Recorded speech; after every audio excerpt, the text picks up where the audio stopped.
have you ever really thought about what's going on when something gets hot? I mean, it's more than just a number on a thermometer, right? It's this chaotic, invisible dance of microscopic particles. So today, we're going to dive right into that world to see how the simple jiggling of atoms can have consequences big enough to buckle bridges or even pop a balloon. But first, let's get our brains warmed up with a classic little physics puzzle. Imagine you've got a flat metal washer, a sheet of metal with a hole in the middle. If you heat the whole thing up, what do you think happens to that hole in the center? Does it shrink as the metal expands inward? Or does it actually get bigger? Think about it for a second. We'll circle back to this, I promise.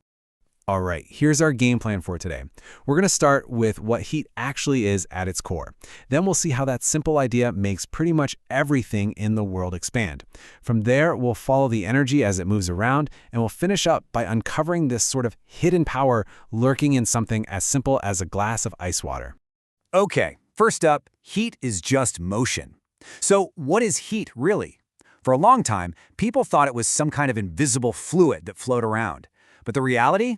Well, it's much more chaotic and honestly, way more interesting.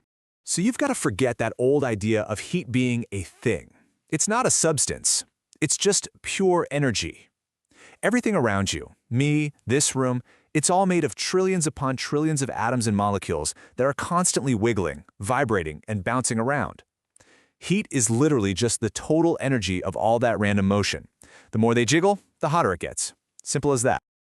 Okay, so if heat is just a bunch of atoms jiggling around, how does that tiny, microscopic action affect the world we can actually see and touch? Well, as it turns out, this tiny motion has some absolutely massive consequences. I want you to picture a crowded dance floor where everyone's just kind of standing still. Now the music starts, you add some heat. People start moving, they need a little more space. Now crank up the energy, a faster song, more heat, and that movement gets even wilder, right? The atoms inside any substance behave in the exact same way.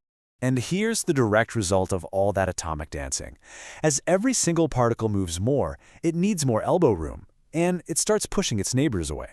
Now, when you have billions and billions of particles all doing this at the exact same time, the entire object, as a whole, has no choice but to get bigger. And that, my friends, is thermal expansion. So, let's get back to our puzzle. The whole, it gets bigger. Now, why is that? It seems counterintuitive, right?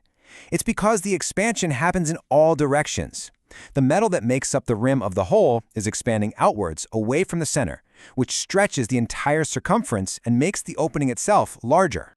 And this isn't just some textbook concept. This principle is at work all around us. It's the very reason engineers have to leave those little gaps in railway tracks and bridges, to give the metal room to expand on a hot summer day without buckling. It's also the secret trick to loosening a stuck metal jar lid. You run it under hot water, the lid expands just a tiny bit, and pop, it opens. You're literally using physics to get to your jam. Okay, so we know heat makes things get bigger. But what happens when you mix hot and cold together, like pouring cold milk into hot coffee? We know the energy moves, but how can we actually, account for it? Where does it go? Well, this brings us to a fundamental rule of the universe, called the principle of calorimetry. The easiest way to think about it is like perfect energy accounting. In a closed system, heat energy doesn't just disappear into thin air. It simply moves from the hotter thing to the cooler thing until they're both at the same temperature. Every single bit of heat that one object loses, the other one gains. It's a perfect, balanced exchange. And as this slide illustrates so well, it's a perfect balance. The heat lost by the hot object is exactly equal to the heat gained by the cold one. No energy gets created or destroyed along the way. It's just transferred from one place to another. So, we get that heat moves from hot to cold. But how does it actually make that journey?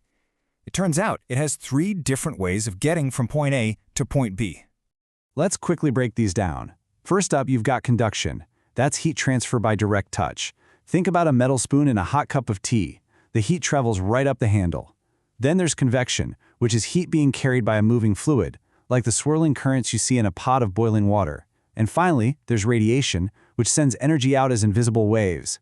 That's how we feel the sun's warmth, even though it's 93 million miles away.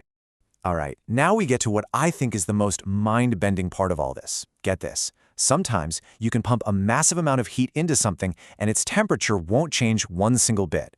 How is that even possible? The answer is this incredible concept called latent heat, which literally means hidden heat.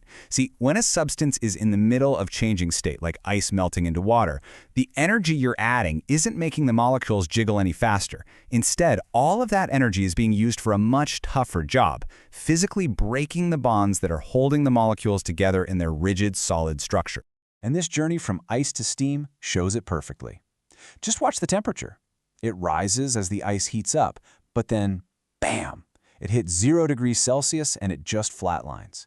The temperature stays locked at 0 as all the ice melts, because all that energy is going into the phase change.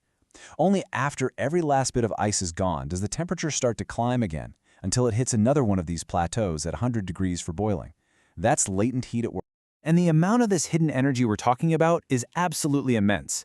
To turn just 1 single gram of water that's already at 100 degrees Celsius into steam at the exact same temperature takes a staggering 540 calories of energy. To put that in perspective, it only takes 100 calories to heat that same gram of water all the way from freezing to boiling.